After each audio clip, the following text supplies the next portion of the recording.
성도 여러분 안녕하십니까? 먼저 이 시간은 오늘의 말씀을 개인적으로 묵상하는 시간이 되겠습니다.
오늘 열어주신 하나님께 감사하며 기도하시겠습니다.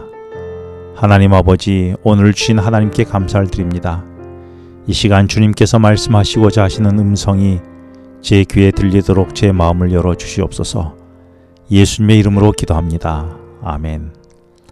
오늘 말씀은 창세기 17장 1절로 14절까지의 말씀입니다.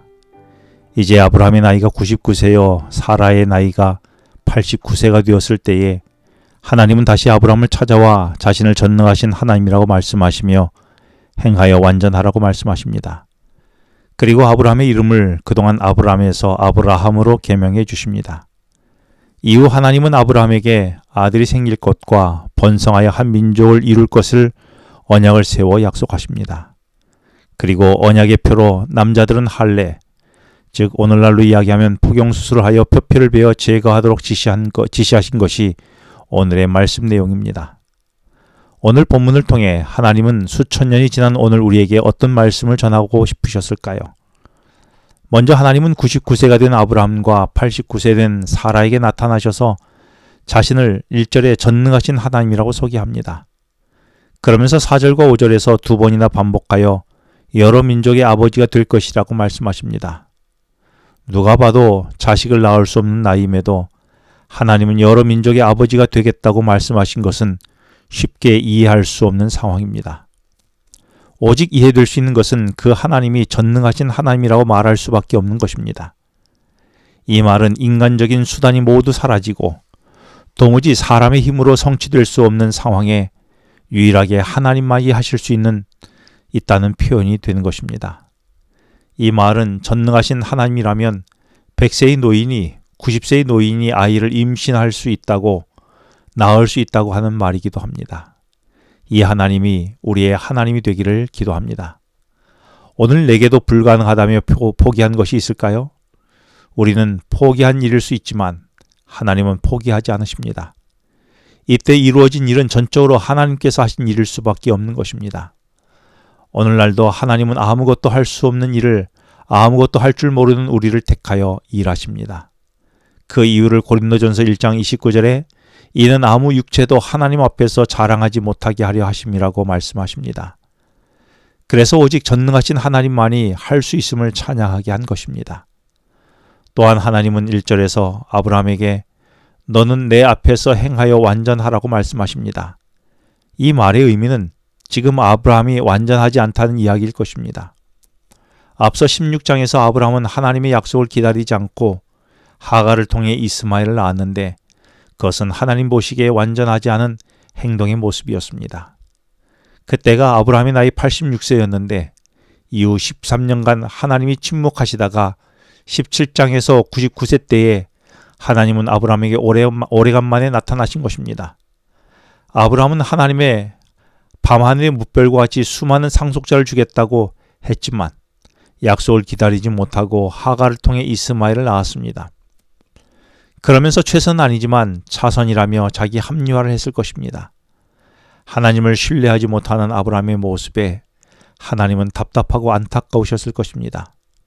오늘 우리도 하나님을 신뢰하며 기다리지 못하고 피치 못할 사정이라며 핑계댈 때에 하나님은 답답해하지 않으실까요? 이런 아브라함에게 나타나 행하여 완전하라고 말씀하여 하나님을 닮은 형상을 회복하고 거룩함을 이루라는 말씀에 비로소 아브라함은 자신의 부족함을 깨닫고 자신의 문제가 보이기 시작하며 3절에 하나님 앞에 아브라함이 엎드립니다. 우리 삶의 중요한 것은 자신의 부족함과 문제가 보이느냐 보이지 않느냐에 따라 인생이 크게 달라집니다. 내 문제가 보여야 합니다. 그래서 죄를 고백하고 온전함으로 나아갈 수 있는 것입니다. 이제 하나님은 그동안 존귀한 아버지로 불렸던 아브라함을 열국의 아버지라는 의미의 아브라함으로 이름을 바꿔주십니다. 이 의미는 아버지가 되기 위해 사명을 감당하는 자가 되라는 것입니다. 자식이 없어 열국의 아버지가 된다는 말이 실감이 나지 않겠지만 자격이 되지 않지만 열국의 아버지가 되는 것은 전적으로 그렇게 만들어주겠다는 하나님의 은혜로 되는 것입니다. 그래서 6절에서 하나님은 내가 너를 심히 번성하게 하고 내게서 민족들이 나게 할 것이라고 약속하시는 것입니다. 그런데 이렇게 영적으로 대물림 되는 데는 9절에 한 가지 조건이 있었습니다. 모태신앙이라고 교회를 열심히 데리고 다닌다고 저절로 되는 것은 아니라 자녀를 말씀으로 양육하고 부모인 내가 먼저 말씀을 묵상하고 말씀대로 살고 말씀의 은혜를 누리는 모습을 보여줘야 하는 것입니다. 그리고 하나님은 아브라함과 언약을 세우면서 10절에 할례를 행하여 포피를 베어 언약을 세우라고 말씀하십니다. 이 의미는 할례를 행할 때 피가 흐르며 고통이 따르게 되는데 이는 구별된 삶을 살려면 고통이 뒤따르더라도 불필요한 것은 잘라낼 줄 알아야 한다는 것입니다. 우리가 사랑하던 세상 것들을 잘라내 버려야 합니다. 이것이 오늘날 마음의 할례를 행하는 방법입니다. 14절에 그렇게 하지 않으면 백성 중에서 끊어진다고 말하고 있습니다.